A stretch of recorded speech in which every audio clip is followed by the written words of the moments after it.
2 days later, the president signed that executive order all but eliminating VOA. In following days, Kari Lake suspended hundreds of journalists, banned them from the building, and halted transmissions overseas. For the first time in 83 years, the voice of America was silenced. Hello, 大家好，欢迎回到外媒看中国，我是安博人。US mainstream media show 60 Minutes has come out with a sob story report on the demise of Voice of America, which was closed down recently when President Trump froze all funding. In the report, 60 Minutes made a shocking admission about VOA that might surprise many ordinary Americans.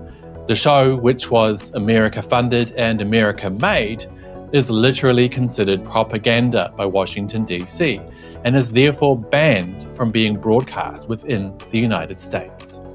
And now, for the first time in 83 years, the US propaganda outlet, which frequently broadcasts anti-China propaganda to 360 million people per week on behalf of the oligarchs on Capitol Hill, has been gagged.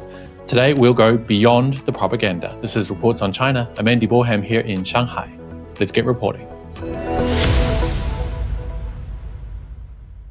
60 Minutes, itself a big fan of anti-China propaganda, has released an episode that basically begs the Trump administration to reinstate funding for Voice of America, a media outlet funded by Washington, D.C. that has pushed American propaganda around the world since World War II. Let's take a quick look. Over the decades, VOA has projected American values globally, and for hundreds of millions, it was the place to find fact-based news about America and the world in their own languages. It all came crashing down in a single day. When I heard that 1,300 of my colleagues had been suspended immediately with pay in an email saying that they couldn't do any more work, couldn't go into the building, I knew at that point the Voice of America was going to die very quickly. Now, isn't it funny that they claim to project American values there instead of the more negative and definitely more accurate term, American propaganda? The Global Times put it this way. In recent decades, under the banner of promoting so-called freedom and democracy, it has broadcast in over 40 languages worldwide, attempting to shape the image of the US as a moral high ground.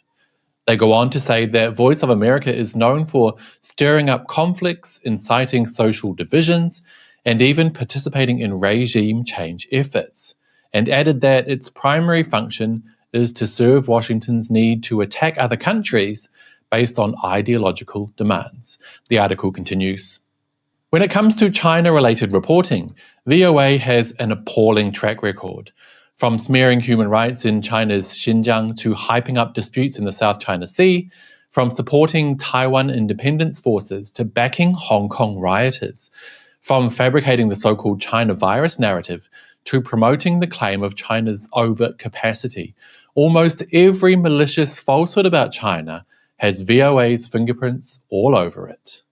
And that role as a blatant propaganda outlet is something that 60 Minutes kind of alludes to, while at the same time trying to sweep it under the rug. Take a look and see if you can pick it up. Steve Herman is chief national correspondent for Voice of America, and perhaps its best-known journalist. Americans may not recognize him since VOA is prohibited by law from broadcasting in the United States. Did you catch it? VOA is literally prohibited by law from broadcasting in the United States. Now, why would that be? Well, it's because the folks in Washington, D.C. know full well that VOA is 100% government propaganda, and it would be illegal to blatantly broadcast such propaganda directly to the American people. Now, isn't that interesting? The Smith-Mundt Act of 1948 prohibited the domestic dissemination of government-produced propaganda meant for foreign audiences. But outside of the US, before VOA funding was frozen, that is, anyone was a fair target.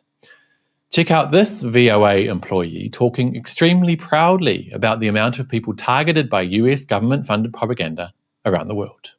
What's the size of the audience? All around the world, it is 360 million weekly unduplicated. Listening and watching VOA. Multi-platform, television, radio, digital, social media. The damage that Voice of America and other US-funded propaganda outlets like Radio Free Asia have done is immeasurable. Like the Global Times mentioned, VOA has been a massive proponent of anti-China propaganda, with its vast funding from USAID and the US Agency for Global Media. They've literally pushed every single anti-China conspiracy theory, including the massively and thoroughly debunked Xinjiang genocide and slave labor lies.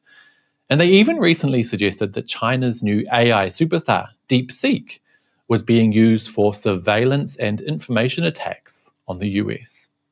And this has been going on for decades and decades. But the funny thing is, proponents of Voice of America claim the service exists to counter propaganda from places like China, which, of course, is a total lie. Now think about this. What does Chinese quote-unquote propaganda look like? Well, its main function is to show the world the real China, to show anyone who's interested that China is not how it's portrayed in US and Western propaganda. That's basically the extent of Chinese propaganda. Now, what does US propaganda look like? Does US propaganda solely aim to show people the real US? Of course not. The main role of US propaganda is to smear and scaremonger about other countries, to lie, to propagate conspiracy theories, and basically damage other countries, especially those who don't bow down to US hegemony. US propaganda and Chinese propaganda are not the same. But that doesn't stop the Voice of America pretending otherwise. Check this out. People say, oh, international broadcasting, it's archaic, it's obsolete.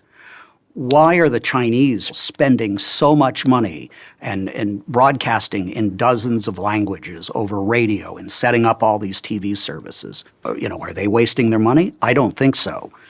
VOA is probably the best bang for our buck that we have in terms of public diplomacy. Why is China spending so much money? Is he joking? Chinese external media, like I said before, is basically set up to counter anti-China propaganda from the US and other places.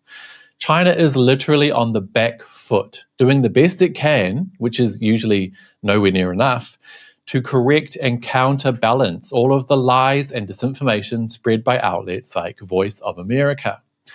Now that Voice of America and Radio Free Asia and the Australian Strategic Policy Institute and so many others have lost their anti-China funding, China might be able to finally take a breath and concentrate on more important things.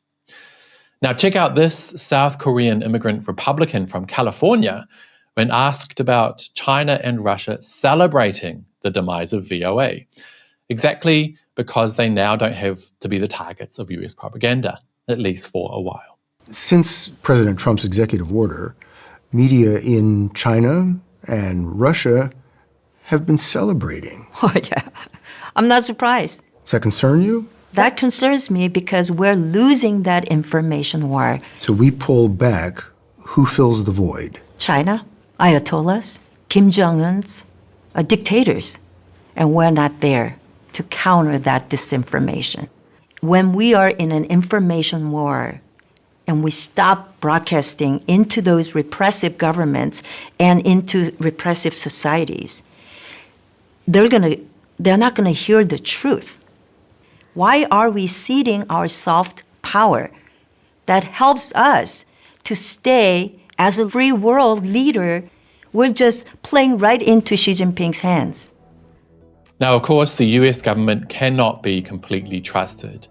There is no doubt that something similar will take the place of VOA and all the other outlets who recently lost their funding, and it might even be more sinister than before. But it's still extremely satisfying watching the fallout today, and a moment worth savouring.